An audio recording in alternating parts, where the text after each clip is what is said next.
Assalamualaikum warahmatullahi wabarakatuh. Perkenalkan kami dari kelompok 41D. Di sini kami akan melakukan UTS praktik beton, praktik struktur beton, yang mana kelompok kami terdiri dari saya sendiri, Davaresya Akbar dengan NIM 1232108 dari kelas RD, serta ada teman-teman saya. Ilham, boleh perkenalkan diri Ilham. Baik, sebelumnya izin menekan diri, nama saya Ilham Febrian Rofi dengan NIM 1232109. Dan ada Tegar, boleh Tegar. Nama saya Tegar Besli Tambunan dengan NIM 123210127. Dan terakhir ada Bagus. Silakan Bagus. Saya Reski Bagus Sanjaya dengan NIM 123210148. Oke, baik, mungkin segitu saja perkenalkan dari kami. Lanjut ke penjelasan ya. Mungkin boleh di scroll Bagus ke bawah.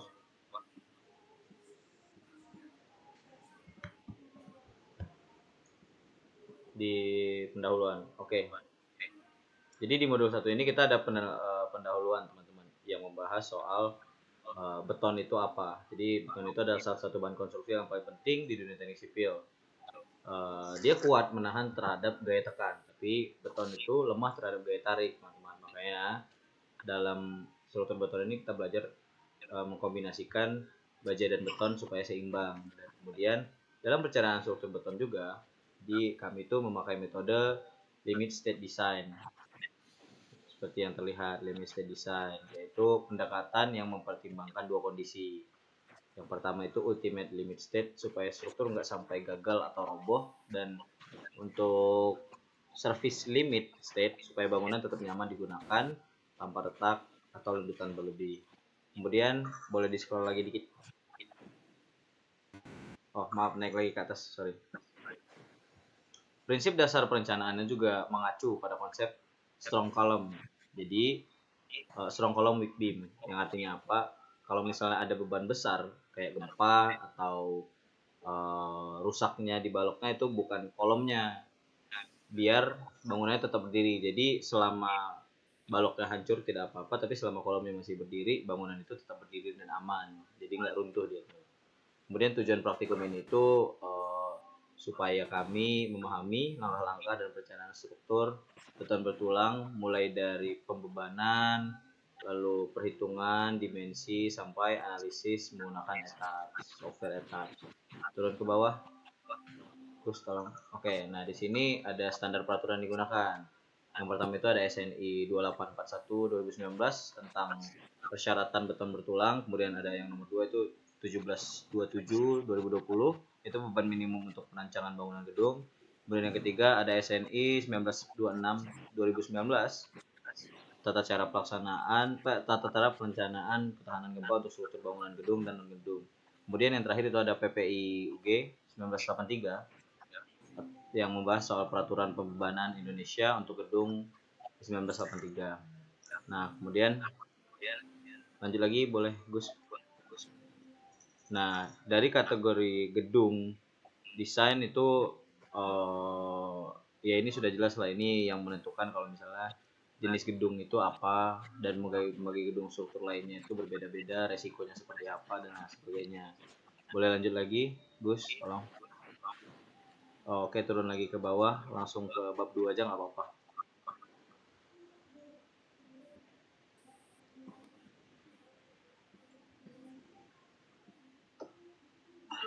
Terus. Oke. Oh, kelewatan cuy, naik lagi dikit. Sorry. Naik lagi di bagian metodologi perencanaan. Kita lihat di metodologi perencanaan.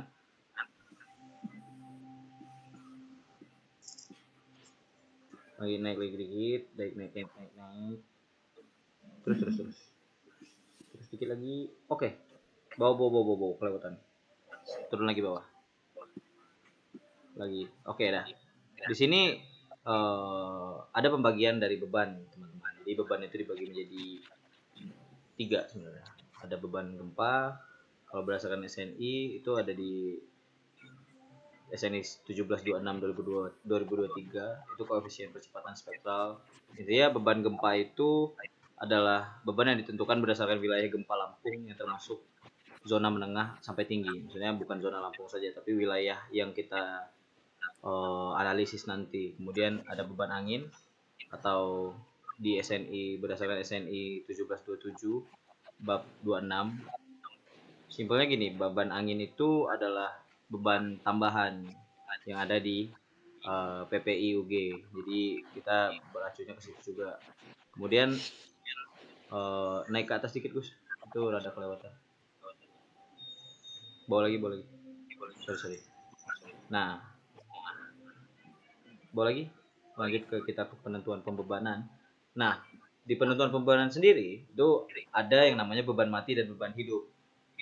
Apa itu beban mati dan beban hidup? Simpelnya adalah beban mati itu berasal dari berat struktur beton itu sendiri dan elemen non struktural. Contohnya seperti dinding, plafon, dan lantai.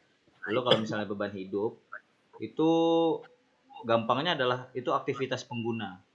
Misalnya nih, ada orang, ada meja, kursi, dan perabot-perabotan yang ada di sekolah itu. Dan kebetulan kami di kelompok 4D, 41D itu merancang sebuah bangunan yaitu sekolah. Yang mana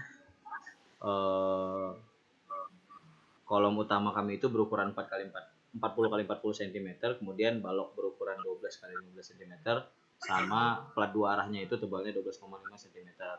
Nah, mungkin penjelasan selanjutnya itu akan dijelaskan oleh teman saya Tegar. Lanjut Gus, langsung bab 2 aja.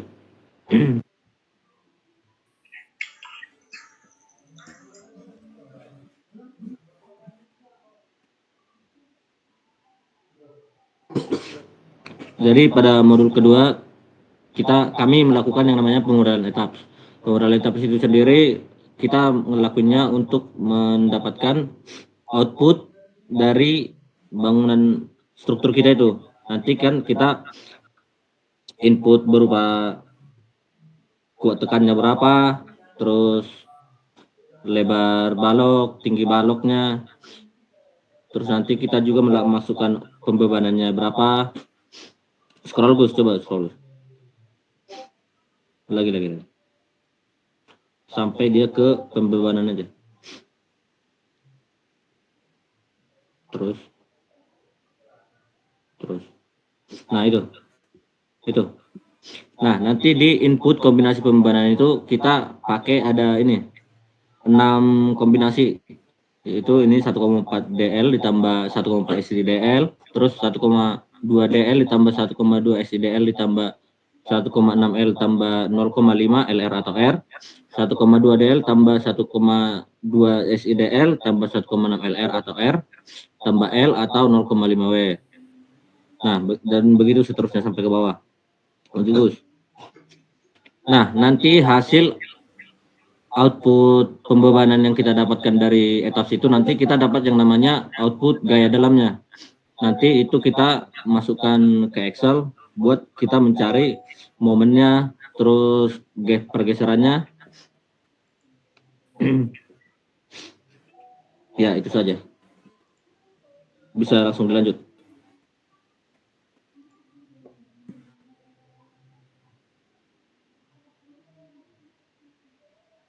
Lanjut.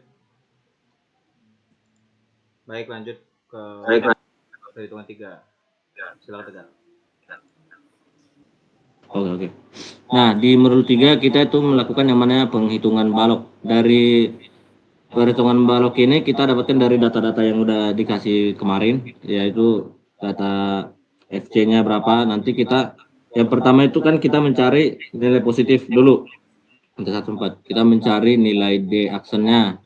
Nah, begini cara pekerjaannya. Terus lanjut aja, Gus. Mencoba aja.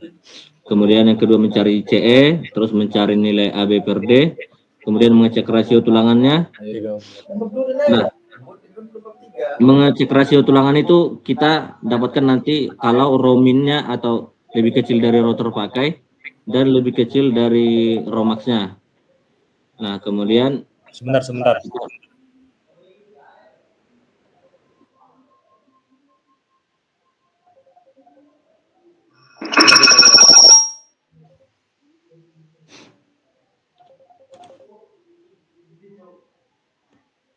Udah Gus? Sabar dulu, kenapa langsung scroll ke bawah, ke atas dulu? Yang mengecek rasio tulangan. Nah, kemudian mengecek rasio tulangan, kemudian selanjutnya setelah itu, scroll Gus. Kita mencari kapasitas nominal, kemudian mencari faktor reduksinya. Nah, kemudian kita lakuin itu sampai lantai keempat. Prosesnya hampir sama. Lanjut Gus. Wah, yang mencari nilai negatif. Nah, kemudian ini mencari nilai negatifnya juga sama. Cuman perbedaannya itu kita masukinnya yang momen negatifnya, yang lapangan. Kalau yang tadi yang di atas itu kita makainya yang tumpuan. Lanjut Gus. Terus.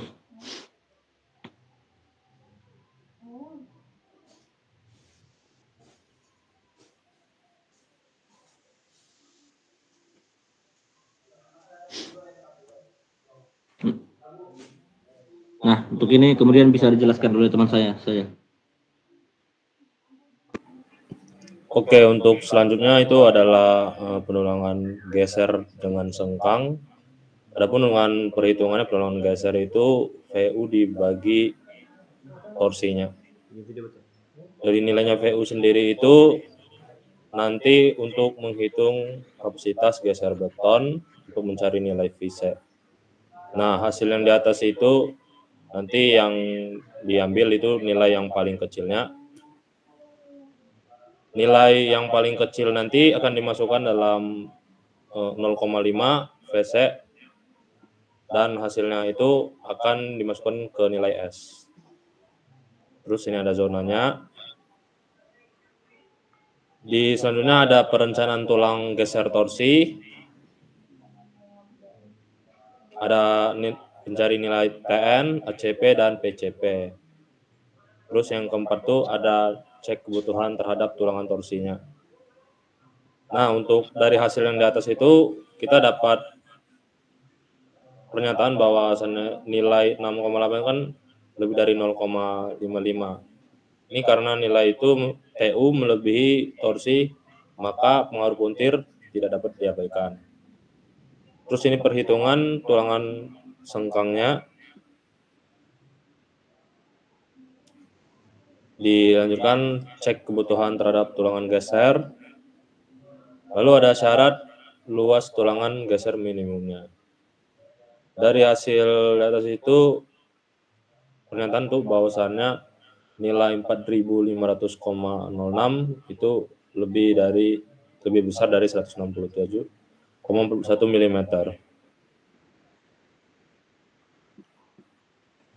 Berlanjut sampai lantai 2, lantai 3, 4 sama seperti lantai 1 untuk rumus-rumusnya.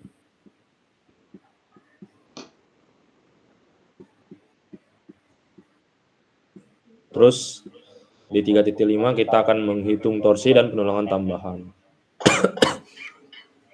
Pada lantai pertama kita akan menghitung tulangan gesernya dulu.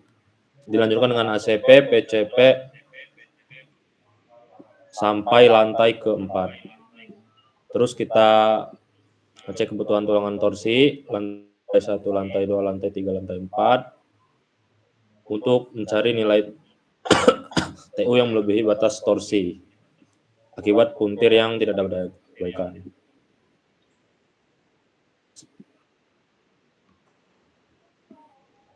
Dan hasil yang nomor 3 ini kita akan menghitung luas sengkang, terus mencari tulangan geser minimum, menghitung jarak tulangan geser.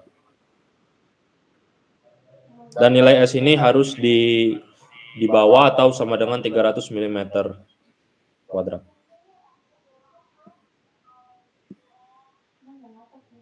Ini untuk syarat perancangan tulangan lentur torsi. Dan yang tujuannya ada menghitung syarat tulangan longitudinal yang dibutuhkan.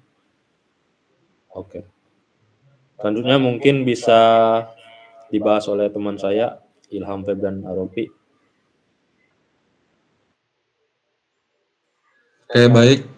Dilanjutkan pada 3.6 itu penempatan dan detailing tulang lentur geser dan torsi. Nah, jadi setelah kita mendapatkan hasil dari yang di atas tersebut, nanti kita bikin DD-nya, yaitu nanti kita menggunakan CAD. Yang pertama tuh penempatan tulangan negatif pada balok bisa dilihat pada gambar 3.1. Kemudian gambar 3.2-nya itu penempatan tulangan positif pada balok. Yang negatif itu bagian atasnya, sedangkan yang positifnya itu bagian bawahnya. Nah, kita lanjut ke gambar 3.3, itu penempatan tulangan sengkang pada balok. Yang sengkang itu ya bulatannya itu. Kemudian dilanjut pada penempatan torsi pada balok, yaitu torsi untuk di tengah-tengah dari positif sama tulangan negatifnya. Kemudian gambar 3.5 itu hasil penempatan tulangan pada balok yang bisa kita lihat di gambar 3.5 dari torsinya, dari sengkangnya, dari positif sama negatifnya. Kemudian kita lanjut 3.7, itu kita mencari kontrol lanjutan balok sesuai SNI. Itu kita menghitung untuk perhitungan MCR-nya. Kemudian setelah MCR-nya dapat, kita pengecekan retak dari balok yang kita cari tersebut. Terus yang 3.5 mencari inersia retak. Setelah kita menemukan inersia retaknya, lanjut ke oke, bisa dilanjut sampai kita mencari terus yang terhadap tumpuannya, kemudian menghitung nilai efektif. Setelah itu kita juga mencari tumpuan baik lantai 1, lantai 2, lantai 3. Kemudian kita lanjut buat mencari LE gabungannya, dan itu juga dari lantai 1, lantai 2, dan lantai 4. Oke, untuk 3.8 itu perhitungan lanjutan instan dan jangka panjang. Pada kita mencari rasio tekan lapangan. Kemudian setelah tekan lapangannya kita dapat, baru batas lanjutan seketika. Setelah kita mendapatkan batas lanjutan seketikanya, itu baru kita batas lanjutan jangka panjang. Jadi perbedaannya pertama seketika dulu, baru ke jangka panjang. Oke, terus 3.9. Di 3.9 itu kita penyesuaian tulangan lanjutan.